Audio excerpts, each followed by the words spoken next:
The Pit Press Podcast.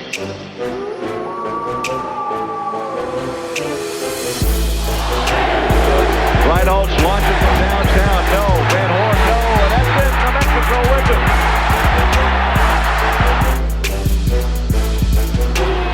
Kenny Thomas blocks.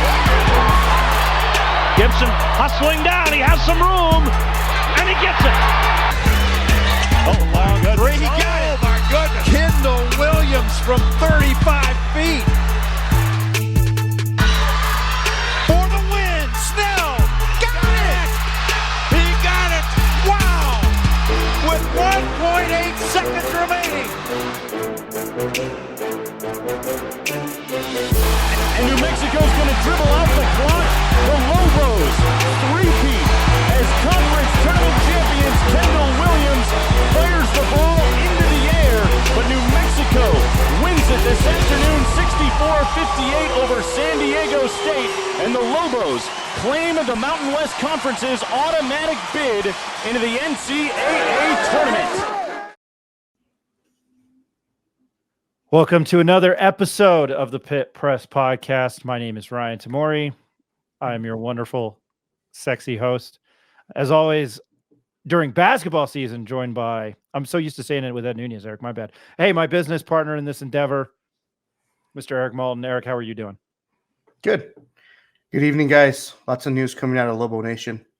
Let's jump into all of it. And all the way from Northern California.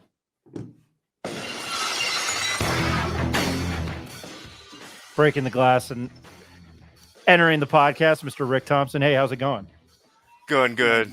Battling a severe case of gout after drinking a craft beer that turned on me. So I'm hobbling around trying to get back on the courts myself, brother. Happy I could even be here. You guys are lucky. This is my Jordan flu game. So here I am. Yeah. Hey, keep us posted when you're going to win your next MVP in that 40 and older men Filipino league in in the San Francisco Bay Area. I was trying to think of a county and I couldn't. And you can follow him on Twitter at NM Sportscapper. And we're also hoping to get you out a bowl preview, just not New Mexico, but all the bowl games. Try to hit on the Mountain West real hard next week. One Jacob Neff. Senor, how are you doing? I'm doing good, Ryan. How are you? I'm hanging in there. All right, before we get to UCSB, who come into the pit on Wednesday night to face the Lobos, another mid-major tournament team, which, I know Jacob and I get giddy about those. We like those teams. A little bit of breaking news. Just ripping that right off the internet. We here at the Pit Press, I'm going to get rid of that. We here at the Pit Press, per sources close to the UNM football program, have learned that former BYU and Virginia head coach Bronco Mendenhall is set to be announced to be the next head football coach at the University of New Mexico. Waiting for the official announcement. Again, something I never thought I would do from my time at the Daily Lobo is anonymity, but per sources, he's set to be the next head coach at the University of New Mexico for football. I was trying to count how many coaches the UNM had, and I gave up. It's a lot. He does replace Danny Gonzalez. I think it's a pretty good hire, Jacob. I'm not trying to put you on the spot there. Just very quickly, you're the guru when it comes to this stuff and the knowledgeable man. What do you think? How do you feel about this hire, real quick? Yeah, I mean, I think it's good. He's got a proven track record, like you said. I think he's he's made 14 bowl games in 17 seasons that he's coached.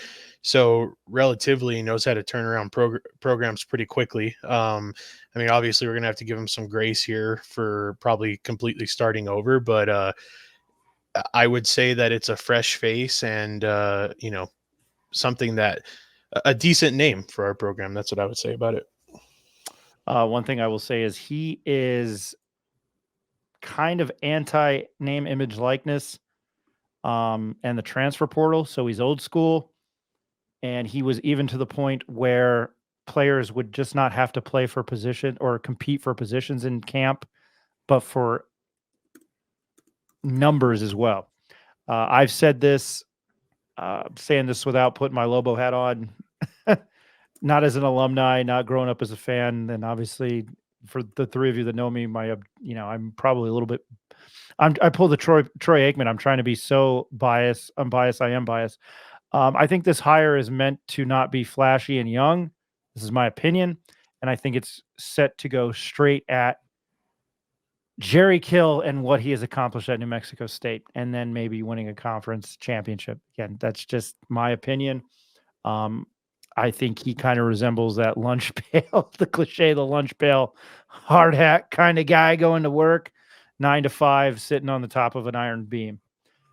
That's where I stand on that. We will do more with that information as it comes in. Now and I didn't even queue up any, there was a press conference with Patino, Coach Richard Patino, fellow New York Football Giants fan. So I will stop the Santino and Patino jokes. We didn't have Ricky on and Jacob on. We're definitely going to have Jacob on to preview games because his knowledge, dear Lord, bar none. Rick, just your thoughts about the beatdown on New Mexico State.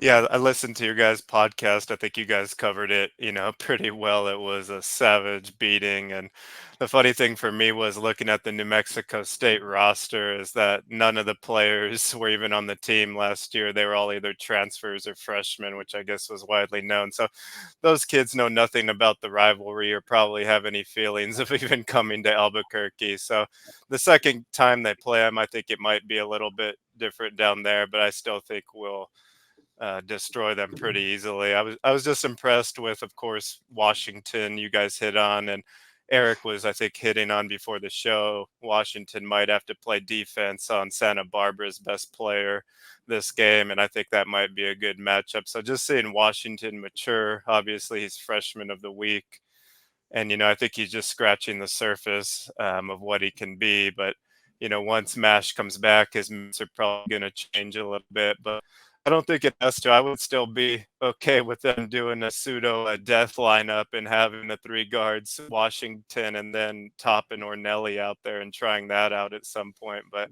super impressed with the way they played. There's nothing you can really critique. I think Patino even said on that there was really nothing he could say about them getting better. I think it's just looking forward now and the chemistry once Mash comes back. We're definitely clipping the usage of savage beatdown. Jacob, what were your thoughts as you watched it, listening to Mariah Carey's "All I Want for Christmas" making tamales? Yeah, sorry to put you on the spot there. Yeah, I just from what I saw, it was nice to see everybody contribute. There's a couple guys that got in there. I think Mushila was the one that I like to see get going. I really think he could be somebody that we could use down the stretch. I favor him, and I think we said this last time, over Amzel or somebody like that. I think he just plays a little harder, and I think once he gets going, that'll help us. But everybody contributed.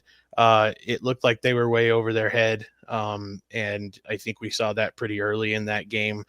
Jalen House had an unbelievable game. He couldn't miss. That was something that was nice to see. Looks like he's fully healthy, which is, huge for us because we're going to need him with Mash being out, having that senior leadership to continue to carry this team. And then, overall, I think the thing to take from that game is everybody contributed, right? And that's what we talked about the last time I was on, is making sure we get contributions from those key players, right? That's what's going to separate UNM from being decent to being really good like they were the other day. So nice to see everybody play well, and I was pretty impressed with that game. Now to our last game of this homestand. What was it? Louisiana Tech, New Mexico State, and then UCSB. And I'm impartial to the University of California, Santa Barbara, because if you know me, I'm a big Jim Rome guy.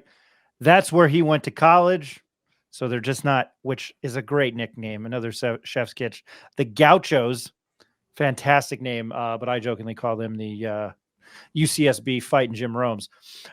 This is a team that went to the tournament last year. They've been to the tournament twice in the last 3 years. I forgot who they lost to in 2021, but a lot of national pundits were heavy on them with how they played defense. 27-8, 15-5, tied first in the Big West. Damn it, Jake, who did they lose to in the first round last year? Do you remember this last year? Yeah, this last year in the tournament. I can't remember. I think they were a 13 seed and they lost to a 4 seed. I can't remember who it was. I can't remember it either. It's gonna. Oh, hold on. UCSB. Nope. Santa Barbara. Great radio here. 14 seed. Furman got Baylor. He lost to Baylor. Baylor, yeah, 74-56. It was kind of a close game there for a while. I remember that. I think that was I was hot on that Thursday and then proceeded to get my ass kicked the rest the next 3 days of the second round, gambling wise. Again, the X in the first round, 15-5. I don't really care what conference it is when you're 27-8 and you're 15-5. Still very impressive. The key contributor is Ajay Mitchell.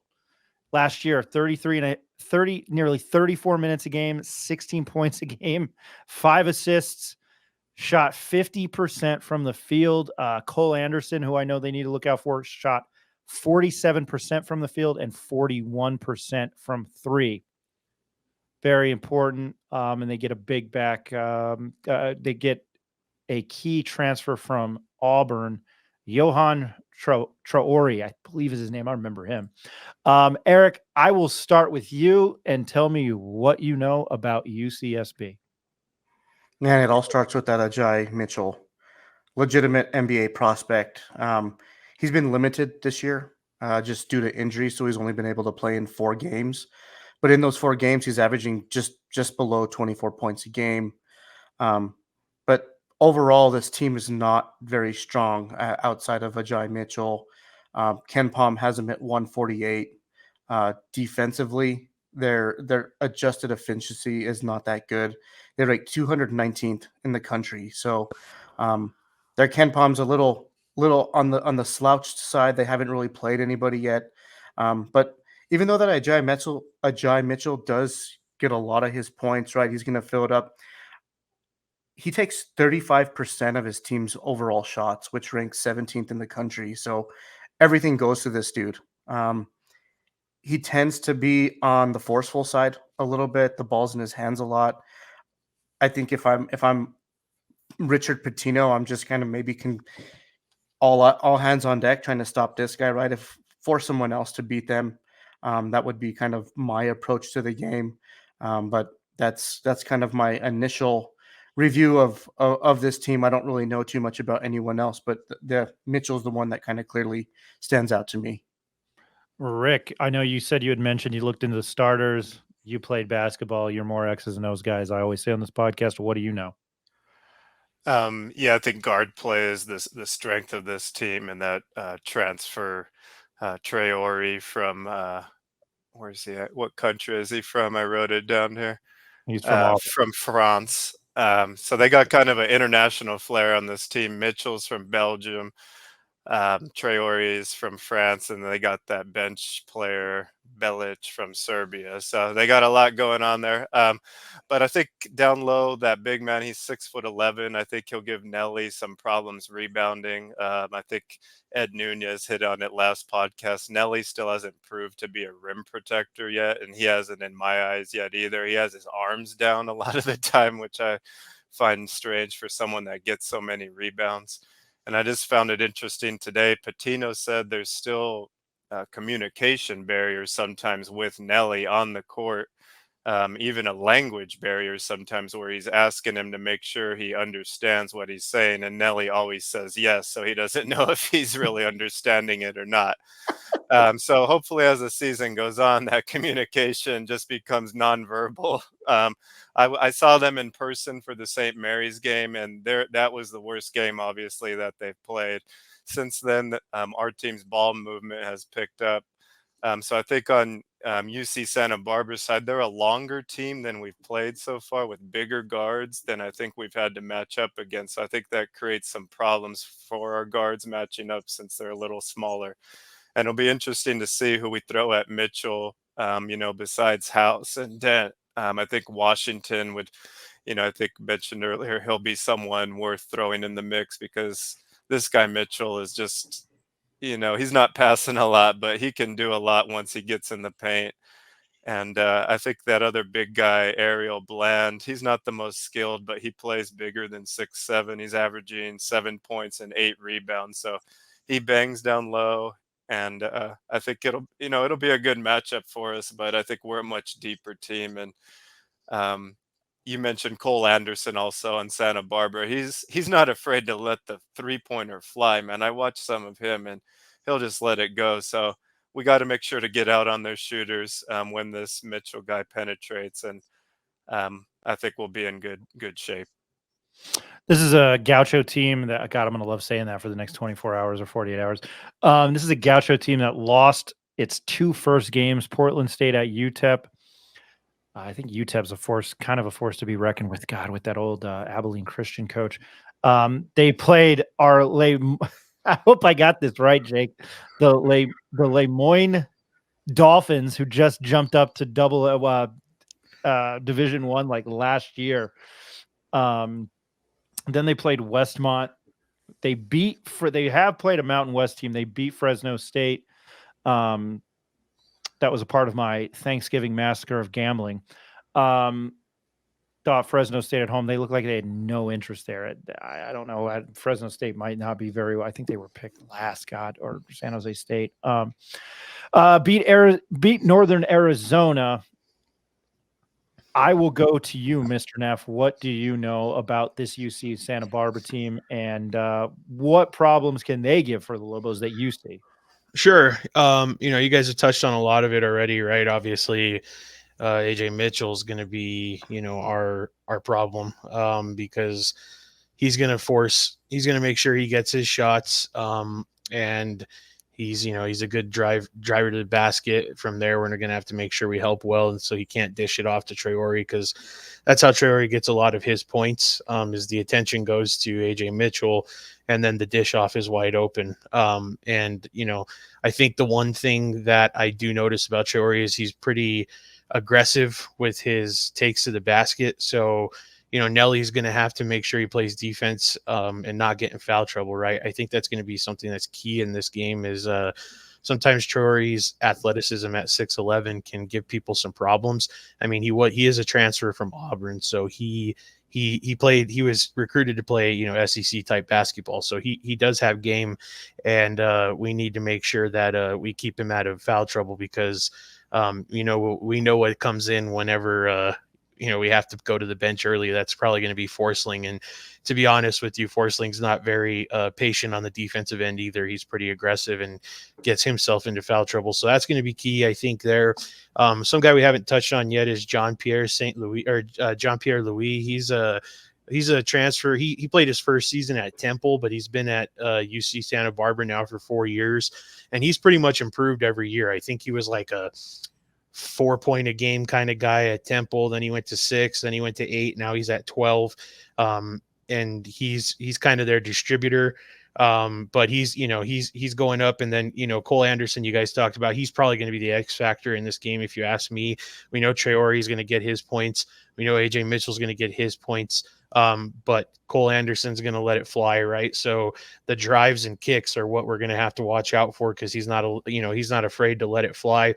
And then, one thing that I find interesting about UC Santa Barbara is they're one of the bottom 15 teams in shooting threes in the country. So they like to get a lot of their baskets from the 2-point variety, even though Cole Anderson provides their threes. However, they're 50th in efficiency at shooting the 3 in the country. So when they do take them, they make them. And then another thing is this team does not force turnovers on the defensive end. So I think that's going to be a key for the Lobos, obviously, with so many ball handlers, is they just can't force turnovers. They're really, really bad at forcing turnovers.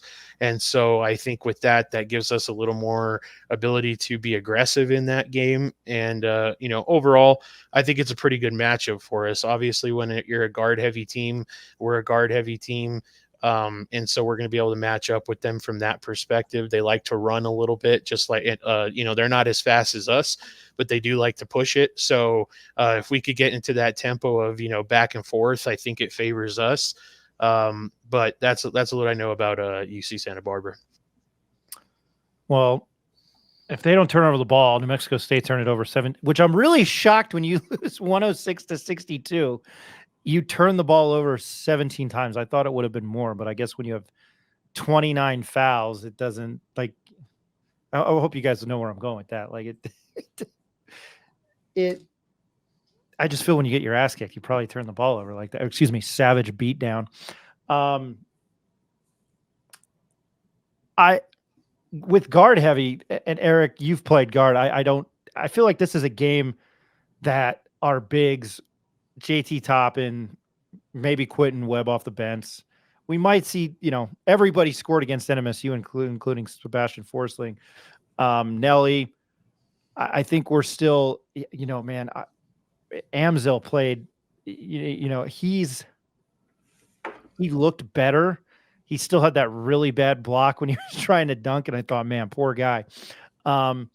Just your thoughts about how maybe the bigs can dominate this game for UNM.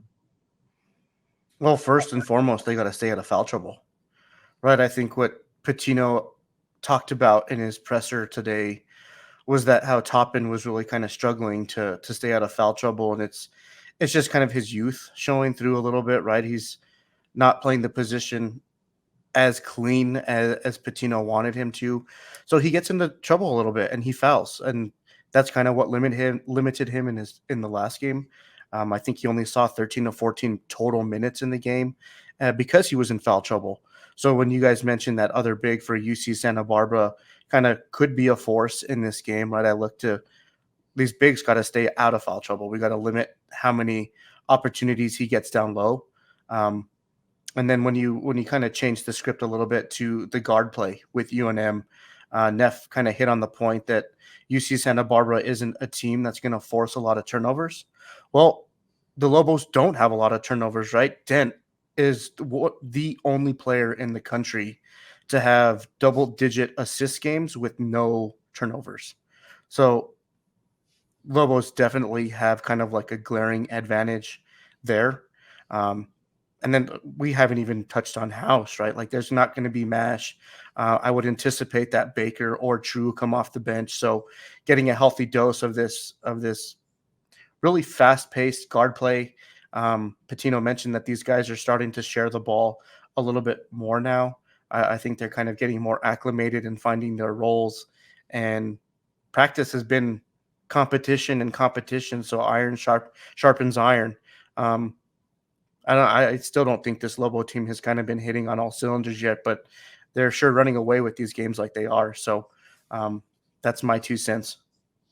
Rick, regardless of whether you're playing, and you played high school basketball, regardless if it's St. Pius against Los Alamos or the Bernalillo County Rec League against the Chicano Bulls or the Filipino Men's League in California, how important is we really played a team in the Bernalillo County Rec League called the Chicano Bulls.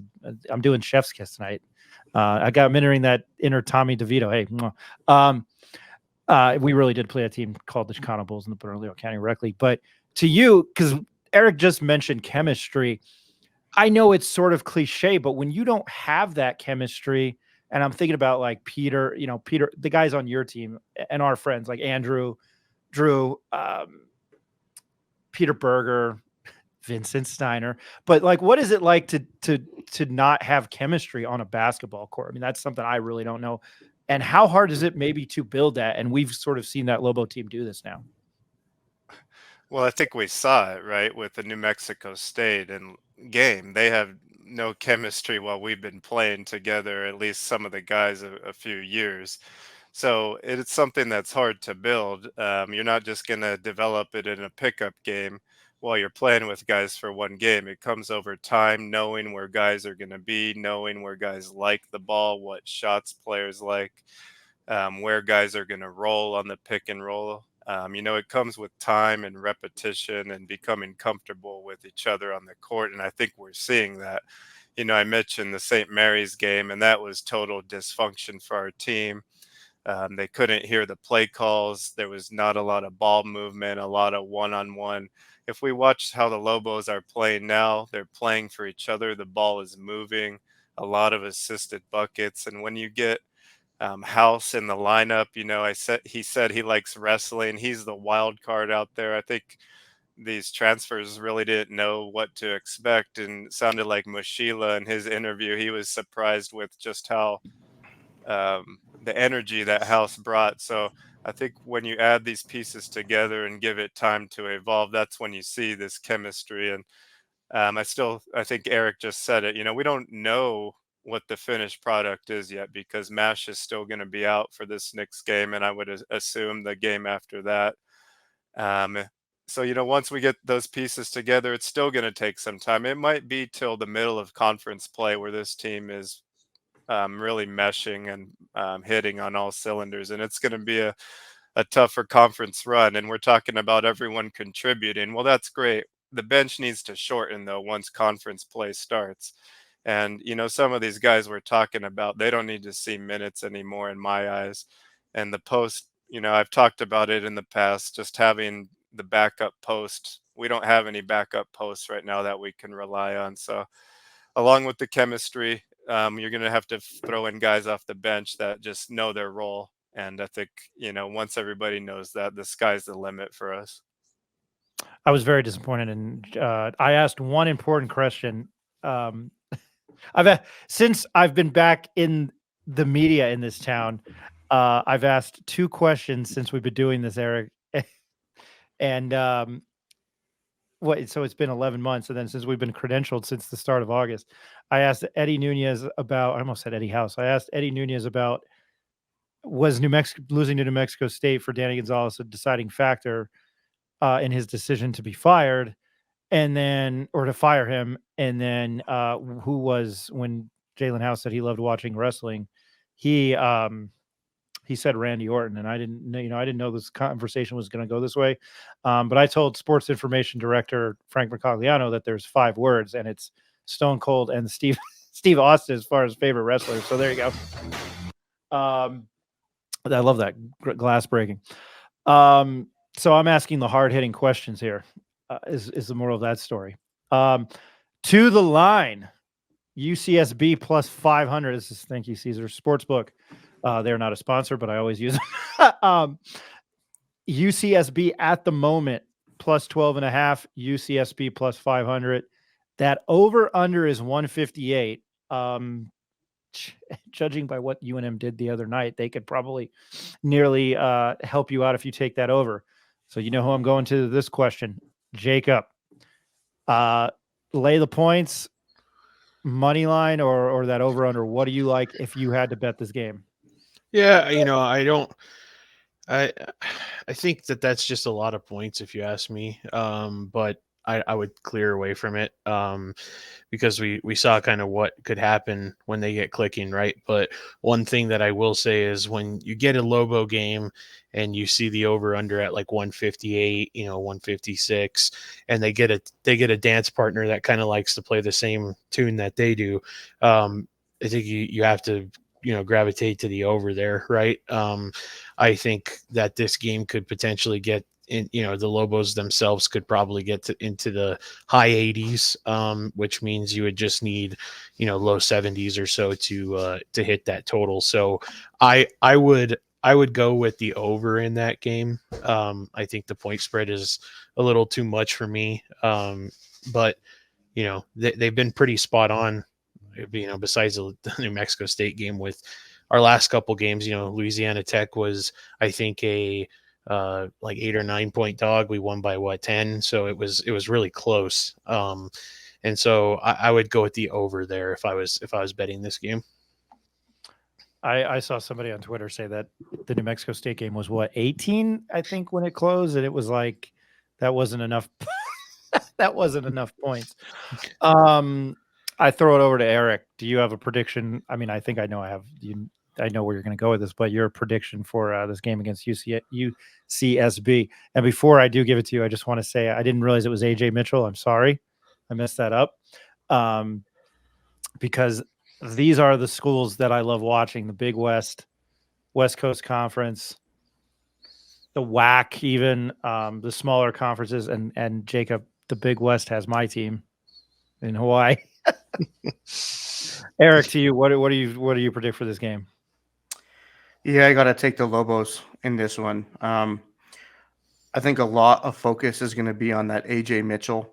There was another stat that I came across today that I even mentioned earlier in the podcast, but he leads the country, the number one player in unassisted makes per 40 minutes, which he 7 buckets per game, unassisted. No one else touches the ball. That's kind of a key to me, right? Like, he has the ball in his hands a lot. He's not really looking to pass. Lobos kind of key on him. If they could basically remove him or limit him, I really don't see where else these guys are going to get some scoring from. And with so many options that the Lobos have in this game, the guard play, Nelly down low, Toppin down low, and then some guys coming off the bench. I don't think the Lobos should struggle with them very much, but that's my take. Rick, I guess with what he said, as far as 7 unassisted buckets, I mean, I would say if you're a defensive coach, you might be chomping your bit, but just your thoughts on that comment, and what do you think is going to happen? This is going to take a variety of defenders and different looks to throw at that guy, because obviously he's going to take the shot regardless of who's on him or what the situation is. I think, the post player, Chore, I think he has a few post moves as well, so he might be their second option. But I think it just comes down to, limiting the shooting of that little white guy, Cole Anderson, and Mitchell, penetrating. But I think the Lobos should have this one in hand, as long as, we've all said it multiple times, the post players can just stay on the court. I think it's our game. I'm always excited to watch somebody that's been in the tournament, somebody that's picked to win their conference. I mentioned it and I beat it to death how much I love the smaller conferences. Very weird that my dad, and how many people say this, and I probably didn't shut up about it for about a week. Fairleigh Dickinson, my dad got his bachelor's from there. I used to walk by St. Peter's. I lost my what when Furman won. And by the way, shout out to Forrest Stolting, the media manager at the Isotopes. He's a Furman grad. I just love and it's common. It's always predominantly the blue bloods. And I saw an article on ESPN, the college basketball homepage, like, is UConn a blue blood? I mean, I would say 4 or 5 titles in 25 years. Yes. 99, 2009, 99, 2004, 2011, 2014, and then last year, I'd say you're probably a blue blood. I know they predominantly win. It's probably what you want to see on Monday night, a Monday championship night, like 2 years ago with UNC and Kansas. But this is the one thing where I haven't kind of changed my tune. I love the underdogs in college basketball. I'm fine with Michigan and Alabama and what's going forward in the college football playoff. The old me would have been like, oh, Florida State got robbed. Not anymore.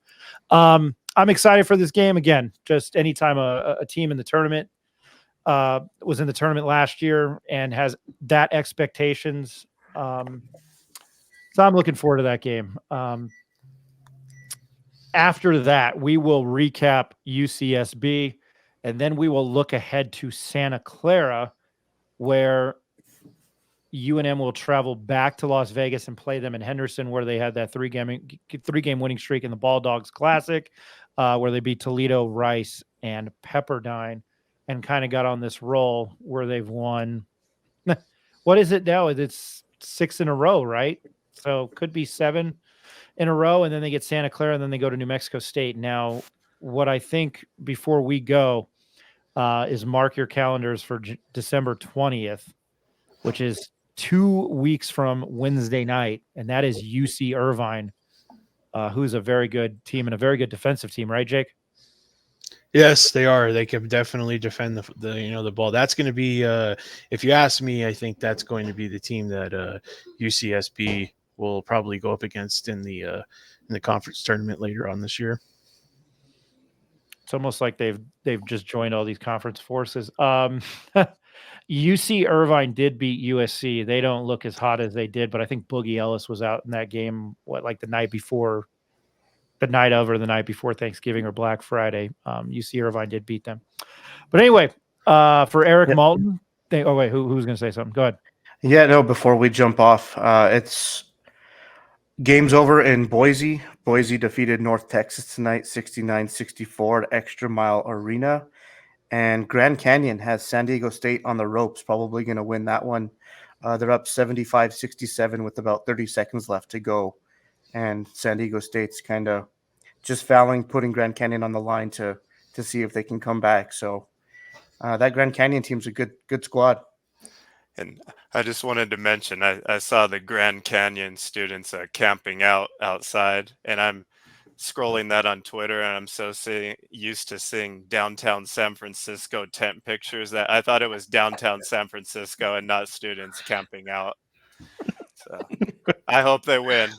They got to be San Francisco residents for one night for this game, so I hope they get it. I hope we get bigger as we do this, expand out of New Mexico. That way we can get we can I don't know, get credentialed to that, or just have the Grand Canyon University say, hey, here's some random guys, here's some random late 30-year-olds who have never gone to Grand Canyon, and we can camp out for a game. And I can just see us like cracking open a beer at like 2:00 on a Tuesday, trying to camp out for a game there. That's probably more funnier to me than anything. But anyway, that seems like a really cool place to see a game. I think UNM should. I'm sure Grand Canyon is going to roll over New Mexico State later in the year. Jason Hooten's got his hands. Man, he's got a wet job ahead of him, and I think he can do it. For Eric Malton, Senor, thank you for joining us. We will both be at the game, not for continuity if you're listening to this Wednesday tonight, but we will be there tomorrow night. Yeah, we'll see you guys there. And from all the way from Northern California. Thank you, gentlemen. And let me just say, it's an outrage that the Lobos have not sold out a game since 2009 when I was still in school there. That is disturbing. The Lobos should have bigger crowds year round. They just need consistent support at this point. Have a good evening. Thank you, Rick Thompson. Hey, maybe we just should camp out in the pit. I'm sure Frank McCagliano would appreciate that. And to Jacob Neff, you can find Rick Thompson at rthompson on Twitter. I don't know if you want me to say it, but you know what? I'll just say, look out for the New Mexico Slam picture. All of my followers are bots, so if any real humans follow me, good luck. We should start a New Mexico Slam. You know how we have that, which I like that page. I'm not knocking them, but that Lobo football history page. We should do a Mexico Slam history page. And we could start with Birdman, because he used to play for him. God, what's his name? Anderson, right? Yeah, Chris Anderson. Yeah. Chris Anderson, yeah. Chris Anderson, yeah. All right, and then you can follow him at NM Sports Capper on Twitter, Mr. Jacob Neff, and basketball. College, mid-major, well, I mean, in general, college basketball aficionado, but mid-major, man. Nobody knows it like you do. Thank you for joining us. Absolutely, Ryan. Thank you. You guys have a good time at the game.